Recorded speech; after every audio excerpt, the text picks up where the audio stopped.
5 tahun sudah Anies Rashid Baswedan memimpin ibu kota. 2017 lalu, Anies Baswedan berpasangan dengan Sandiaga Uno mengikuti kontestasi pemilihan Gubernur DKI Jakarta.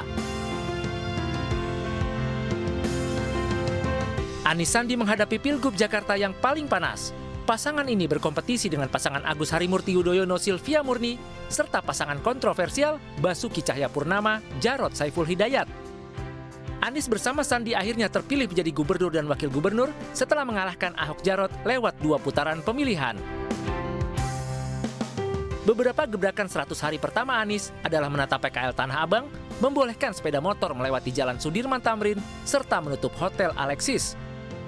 Namun di tengah perjalanan, Sandiaga Uno memilih mundur sebagai wakil gubernur karena memilih maju bersama Prabowo Subianto sebagai calon wakil presiden dalam Pilpres 2019.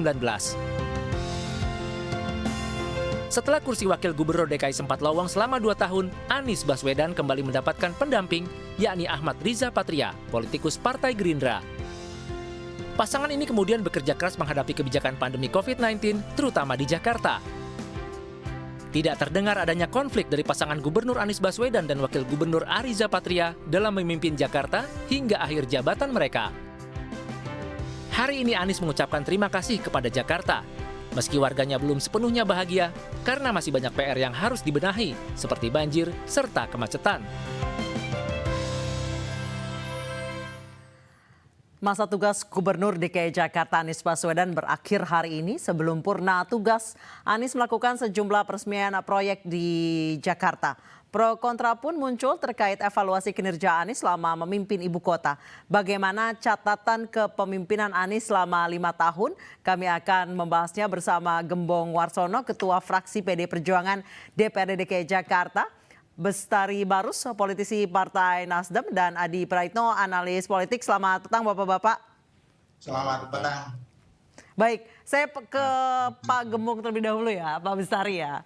Pak Gembong, rapot Anies Baswedan selama 5 tahun memimpin Jakarta dengan 2 tahun kosong tanpa pendamping, tanpa wagub, seperti apa Pak? Rapor Pak Anies selama 5 tahun, penilaian fraksi PD Perjuangan nilainya merah. Kenapa Pak? Berpijak dari 23 janji kampanye yang disampaikan kepada publik Jakarta dan itu masuk dalam RPJMD, Perdanya Pemprov DKI Jakarta bersama eksekutif. Artinya panduan kerja Pak Anies selama 5 tahun adalah RPJMD. Ketika kita bicara RPJMD 2023 janji kampanye yang disampaikan ke publik Jakarta, hari ini di akhir masa jabatan kami mengevaluasi satu persatu dari 23 janji itu. Dari 23 janji itu, maka yang bisa kita kategorikan nilainya baik adalah 1, soal integrasi transportasi publik Jakarta. Fraksi PD Perjuangan menilai itu bagus. Artinya berhasil dalam melakukan integrasi transportasi publik. Kemudian yang kedua adalah KJP, yang dulu ketika Pak Ahok Jarot, Pak Jokowi Ahok, dinamakan Kartu Jakarta Pintar. Kemudian Pak Anies dilanjutkan dengan Kartu Jakarta Pintar Plus. Plusnya di mana? Ada kelebihan. Artinya kelebihan plusnya adalah ketika dulu belum diperuntukkan untuk sekolah informal, artinya untuk paket A, B, C, maka ketika Pak Anies diperuntukkan juga untuk paket A, B, C. Ini satu kemajuan. Artinya ada keberhasilan dalam konteks perluasan jaringan pemanfaatan Kartu Jakarta Pintar. Kemudian yang ketiga adalah soal menjaga stabilitas harga pangan, stabilitas harga bahan pokok Jakarta bisa kita kategorikan berhasil. Inilah yang kita nilai dari 23 janji kampanye yang disampaikan Pak Anies kemudian masuk dalam RPJMD Provinsi DKI Jakarta. Harapan kita dari 23 janji itu, harapan kita minimal separuh bisa tercapai. Walaupun kita paham, kita menyadari bahwa ketika Pak Anies memimpin Jakarta 2 tahun memang ada kendala ketika kita semua sama-sama tahu kendala COVID-19. Yeah. Namun dari target yang tertuang dalam RPJMD, kalau kita kurangi dan COVID-19 2 tahun rasanya juga masih jauh dari harapan warga ibu kota. Inilah yang kita sampaikan buat publik Jakarta, penilaian objektif yang bisa disampaikan berdasarkan 23 janji kampanye disampaikan kepada Baik. warga Jakarta. Jadi dari Seperti itu, Mbak. 23, 20-nya merah ya? Ya. Pak Gembong, Pak Bestari. Ya, 20 merah katanya Pak. Cuma 3 yang nilainya biru. pertama saya selamat sore dulu menjelang malam pada Bung Adi Prayitno dan Bung Gembong Warsono. Ada sesuatu yang menarik ya pada hari ini sebelum saya masuk kepada substansi. Begitu antusias masyarakat Jakarta pada khususnya melepas Anies Baswedan dengan keharuan yang luar biasa sepanjang perjalanan menuju dari rumah kediaman sampai ke balai kota. Dan ada satu juga yang menarik tadi yang disampaikan oleh Pak Anies Baswedan, ya, selaku Gubernur DKI. Antusias itu juga ini perlu kita lihat mungkin tayang ulangnya, bagaimana kemudian untuk mencapai balai kota itu membutuhkan waktu yang sangat panjang bagi beliau, dan kumpulan massa yang tidak ada undangan berdatangan dari pelosok negeri kalau bisa saya katakan, karena saya bertemu dengan yang dari Malang, saya bertemu dengan Kalimantan Timur, saya bertemu dengan kawan-kawan Sulawesi, Jawa Barat, luar biasa. Beliau menyampaikan begini sebetulnya, karena apa yang disampaikan Pak Gembong ini kan sudah berulang-ulang, bahkan awalnya dibilang hasil kerjanya 0. Namun kemudian direvisi menjadi 5 keberhasilan dari 23. Saya belum mendalami gitu. Apakah kemudian kalau saya dalami kembali nanti ternyata sisanya juga ada yang terlaksana tetapi belum memenuhi target sebagaimana dijanjikan. Yang perlu kita memberikan pembelajaran kepada masyarakat adalah janji kampanye gubernur itu dituangkan dalam bentuk perda. Perda itu peraturan daerah, namanya RPJMD. Yang buat tuh bukan gubernur sendiri. Gubernurnya sendiri, anggota DPRD-nya banyak. Artinya kewajiban untuk kemudian bersinergi, kemudian mengawal RPJMD itu tidak sepenuhnya ada di gubernur. Tetapi juga ada di anggota DPRD ini yang mungkin kurang disadari oleh kawan-kawan di DPRD. Bahwa Jadi menurut Pak Bestari sinkronisasinya, kolaborasinya kurang baik gitu antara gubernur dengan legislatif. saya lanjutkan, nanti akan ke sana, bahwa rapat-rapat kerja yang dilakukan oleh DPRD dan perangkat Pemprov DKI itu seharusnya itu lebih mengefektifkan apa yang harusnya menjadi cita-cita bersama di dalam RPJMD. Ini bukan malah kemudian disuruh nanganin banjir, begitu kemudian diadakan satu program yang namanya sumur resapan 1,8 juta titik, kemudian karena saya nggak tahu nih, pasti politis lah gitu kan, keberhasilan menangani banjir ini tentu akan membawa dampak politik yang cukup signifikan kepada gubernur. Kemudian baru jadi 20 ribuan, anggarannya dipotong. Nah ini kan kemudian kalau nanti kita lihat lagi ke tempat lain tentu akan banyak.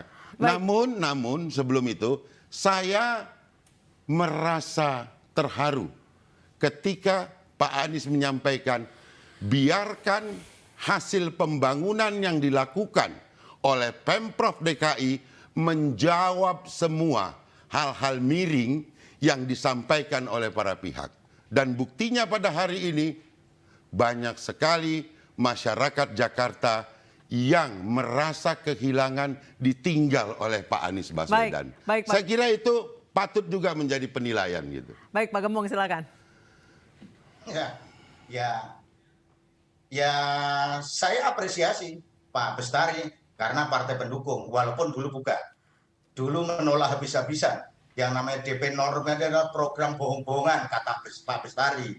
Tapi kalau sekarang Pak Bestari menyanjung, yaitu itu soal politik, kami hargai, kami hormati sikapnya Pak Bestari. Namun demikian kami perlu saya sampaikan bahwa apa yang kita sampaikan kepada publik adalah sesuai dengan janji yang disampaikan kemudian tertuang dalam RPJMD. Bahwa betul ketika Pak Bestari tadi menyampaikan bahwa pencapaian RPJMD itu bukan hanya melulu eksekutif, namun di situ ada legislatif. Tugas legislatif di mana? Melakukan pengawasan, melakukan penganggaran dan lain sebagainya. Ini, tetapi ketika eksekusinya tidak ada, apa yang mesti kita awasi? Ketika mereka tidak melakukan pengajuan terhadap alokasi anggaran untuk penanganan persoalan pokok Jakarta, apa yang mesti kita? Jadi kuncinya adalah dalam konteks pengalokasian anggaran, dalam konteks perencanaan, itu kuncinya adalah di eksekutif. Baik. Adalah eksekutif. Mungkin saya tambahkan sedikit. Jadi dalam konteks ini jangan melempar kepada Dewan ketika kami melakukan penilaian. Jadi ketika kami melakukan penilaian berdasarkan objektivitas yang kami lakukan bersama-sama seluruh anggota fraksi selama 5 tahun Pak Anies memimpin Jakarta. Walaupun kami sadar betul bahwa selama 5 tahun itu ada 2 tahun yang terkendala akibat COVID-19. Tapi misalkan Pak Bestari misalkan, dalam konteks penanganan banjir, normalisasi kali, 0 kilometer, 0 meter, artinya kan memang tidak dieksekusi. Memang tidak diprogramkan. Karena beliau fokus terhadap program yang namanya membuat sumur resapan. Drainase vertikal tadi disampaikan oleh Pak Bestari. Alokasi anggarannya luar biasa. Dampak manfaat dari sumber resapan maksimal. Baik. Rasanya Pak Bestari silakan. Pak Bestari silakan sebelum saya ke Mas Adi untuk sebagai penengah. Ini yang selalu membuat saya tertawa ketika kemudian tidak dieksekusi. Jadi yang perlu dipertanyakan kembali supaya masyarakat kita ini menjadi lebih cerdas lagi, lantas apa yang dilakukan DPRD pada rapat-rapat itu? Acuan daripada DPRD pada pembahasan wajib juga mengacu kepada bagaimana kemudian tahapan-tahapan untuk dicapai dalam kurun waktu 5 tahun itu nggak melakukan kontrol. Yang diawasin apa? Apakah yang diawasin hanya sesuatu yang belum dilaksanakan atau belum selesai? Di mana fungsi menekan, di mana fungsi politik Anda, di mana fungsi politik Anda untuk meluruskan bahwa program yang dilakukan itu wajib mengacu kepada RPJMD. Itu nggak pernah kita dengar. Baik. Jadi seakan-akan ini yang terjadi adalah bahwa ada terjadi pembiaran, kemudian untuk ujungnya disampaikan sebagai ketidakberhasilan. Ini tidak fair. Baik. Saya kira itu. Baik. Ini ada 2 kutub yang sangat ekstrim. Bagaimana? Pak Gembong dan Pak Bestari. Mas Adi silakan dinetralkan. Anda bisa memotong program yang namanya sumur resapan. Tetapi ketika ada program lain yang kata Anda tidak diusulkan anggarannya, Anda diam. Loh, bagaimana ini? Memang Pak Bestari tahu ketika kami membahas Kan Anda yang menyebutkan barusan. Anda menyebutkan ada yang tidak dianggarkan yang kaitannya dengan apa yang tercantum di dalam RPJMD. Sementara yang dianggarkan Anda potong. Nggak boleh seperti itu. Sekian miliar untuk sumber resapan kami alihkan untuk normalisasi sungai. Itu yang kami lakukan. Bukan kami tidak lakukan. Pak Gembong, Pak Bestari, tahan dulu. Saya ingin tahu seperti apa tanggapan yang netral nih Mas Adi, silakan. Ya, saya kira memang untuk menilai kinerja Pak Anies Baswedan mesti hati-hati ya. Karena banyak variabel yang sebenarnya cukup sensitif yang bisa memantik keriuhan-keriuhan yang tidak berkesudahan. Misalnya teman-teman PDIP itu memberikan raport merah kepada Pak Anies ya. Tentu kita berharap ke depan Bang Bestari misalnya dan teman-teman pendukung Pak Anies yang lain membuat buku putih soal apa saja yang sebenarnya sudah diberikan dan dikerjakan oleh Pak Anies. Sehingga informasinya berimbang. Kan begitu sebenarnya Mbak, yang sebenarnya kita tunggu. Ini kan seakan-akan Pak Anies ini tidak ngapa-ngapain nih 5 tahun gitu ya, karena raportnya merah. Tentu yang kita tunggu itu adalah raport putih soal success story yang sudah dilakukan oleh Pak Anies. Karena kita yang melihat dari jauh, tidak tahu tentang perdebatan secara substantif gitu ya, soal janji politik, tentang 23 visi misi politik, itu kan terbelah juga. Misalnya per hari ini hampir semua media itu meng-highlight apa yang sudah dilakukan oleh Pak Anies. Satu misalnya soal Formula E, tentang JIS, tentang Jaklingko, tentang revitalisasi trotoar, tentang jalur sepeda. Semua orang mengapresiasi apa yang sudah dilakukan oleh Pak Anies itu. Tapi pada saat yang bersamaan juga banyak media meng-highlight bahwa ada beberapa janji politik Pak Anies yang tidak tuntas. Misalnya soal DP rumah 0%, tentang OKOC, ya soal misalnya kemarin ketika ada demonstrasi yang dilakukan oleh teman-teman LBH Jakarta untuk mencabut pergub soal sengketa lahan 2016 warisan Pak Ahok yang di mana-mana misalnya ada sejumlah penggusuran yang dilakukan secara paksa. Ini kan catatan-catatan yang menurut saya hanya muncul di media tanpa kita tahu tentang kedalamannya. Makanya kalau saya selalu ditanyakan berapa nilai Pak Anies, selalu B nilainya, gitu ya, tidak baik dan tidak buruk karena Pak Anies pun juga sudah melakukan banyak hal. Meski juga kita Mas Adi, dari 10 sampai 100 berapa nilai Pak Anies menurut Anda? Saya selalu memberikan nilai angka 7. Dalam kuliah 7 itu adalah B+ sebenarnya ya.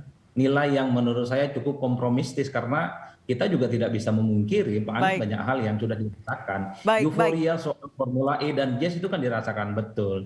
Tentang bagaimana trotoar yang dianggap memanusiakan manusia itu kan juga dirasakan betul oleh masyarakat. Tapi kan pada saat yang bersamaan orang tanya gimana nasib dan kabar OKOC, DP rumah 0%, itu kan pertanyaan-pertanyaan yang sebenarnya berputar di itu saja. Makanya ke depan sebenarnya kalau boleh berharap kita yang melihat ini dari jauh, bikinlah rapot merah yang dari teman-teman oposisi seperti PDI, dan tentu saja kita tunggu juga rapot putih. Baik Mas Adi,